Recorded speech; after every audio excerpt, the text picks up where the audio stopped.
Точно ке ја сакам, љубовта ја твоја, Скопје кажи ми.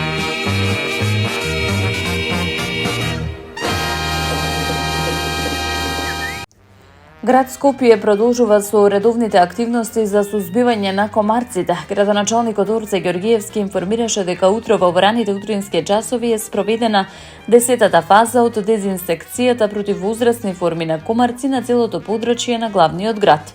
Според најавите, активностите ќе продолжат и утре согласно годишната програма за дезинсекција, законските обврски и елаборатот изготвен од Центарот за јавно здравје Скопје. Целта на мерките е намалување на бројот на комарци и заштита на здравието на граѓаните во летниот период. Во текот на изминатите месеци се реализирани повеќе авионски и теренски третмани за сузбивање на ларвите и возрастните форми на комарци. Авионска дезинсекција против ларви беше спроведена во мај, јуни и јули, а дополнителни теренски третмани беа реализирани кон крајот на јуни и во текот на јули. Паралелно беа извршени неколку авионски и теренски дезинсекции против возрастни комарци. Од град Скопје најавуваат дека наредната недела ќе биде спроведена нова теренска дезинсекција од земја, со што ќе продолжат активностите за дополнително сузбивање на комарците и подобрување на условите за живот на граѓаните. По повод големиот национален и христијански празник Илинден, општина Илинден реализираше голема хуманитарна акција под мотото "Подај рака, хумана општина Илинден", со цел да им обезбеди поддршка на ранливите категории граѓани. Градоначалникот на општината Александар Ѓоргиевски информираше дека во рамки на акцијата биле дистрибуирани околу 70 хуманитарни пакети кои ќе им помогнат на семејствата на кои им е најпотребна поддршка во пресред на празникот. Тој истакна дека Илинден е можност да се потсетиме на вистинските човечки вредности, како што се солидарноста, хуманноста и меѓусебната поддршка, нагласувајќи дека токму ваквите иницијативи ја зацврстуваат заедницата и ја поттикнуваат општествената одговорност. Ѓоргиевски упати благодарност до сите општествено одговорни компании и граѓани кои со своите донации придонеле за успешна реализација на хуманитарната акција, истакнувајќи дека нивната поддршка овозможила празничните денови да бидат полесни и порадосни за голем број семејства во општината.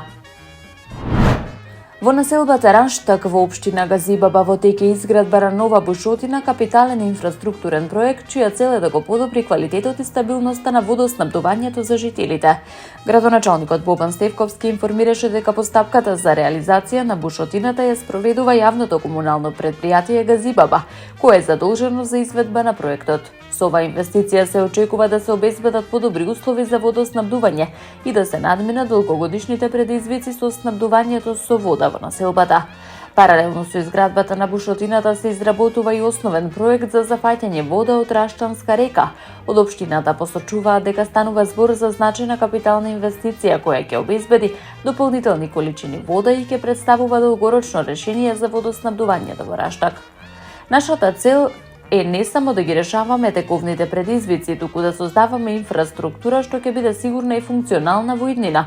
Продолжуваме да инвестираме во проекти што носат реални придобивки за граѓаните и да го подобруваат квалитетот на живот, истакна градоначалникот Стевковски. Од општина Газибаба најавуваат дека и во наредниот период ќе продолжат со реализација на инфраструктурни проекти насочени кон подобрување на комуналните услуги и условите за живот во сите населени места на територија на општината. Киното Киноверзум во Кисела Вода повторно ќе ги отвори вратите за посетителите од 4 август, откако ќе заврши санацијата на штетите предизвикани од силното невреме и обилните врнежи што неодамна го зафатија Скопје. Невремето предизвика оштетување на објектот и опремата на киното кое се наоѓа во Домот на културата Билјана Беличанец, поради што работењето беше привремено прекинато. Од Киноверзум тогаш информираа дека просторот ќе остане затворен се додека не се санираат последиците од поплавите. Од киното денеска соопштија дека санацијата е во завршна фаза и дека нивните екипи интензивно работат на отстранување на оштетувањата, со цел салата повторно да биде подготвена за посетителите. Со повторното отворање, љубителите на филмската уметност ќе може да ги проследат најновите филмски остварувања, Одисеја и Спајдермен, со кој ќе започне новата кинопрограма во Кисела Вода. Од Киноверзум изразуваат уверување дека публиката наскоро повторно ќе ужива во филмските проекции во обновениот простор. Општина Карпош го одржа вториот отворен ден како дел од активностите насочени кон заекнување на директната комуникација и соработката со граѓаните.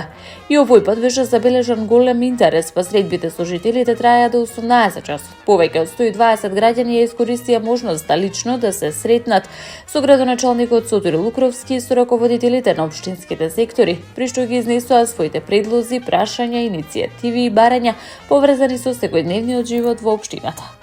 Од општина Карпош посочуваат дека ваквиот формат на непосредна комуникација им овозможува на граѓаните директно да ги посочат проблемите со кои се соочуваат, да ги представат своите потреби, да добијат конкретни информации и одговори од надлежните. Локалната самоуправа нагласува дека останува посветена на транспарентно и отворено работење, при што предлозите и сугестиите на граѓаните ќе бидат земени предвид во процесот на креирање локални политики и донесување одлуки. Од општината најавуваат дека и во наредниот период ќе продолжат со организирање на отворени денови со цел дополнително да ја зајакнат соработката со граѓаните, навремено да одговорат на нивните барања и да придонесат за создавање пофункционална и поквалитетна локална заедница.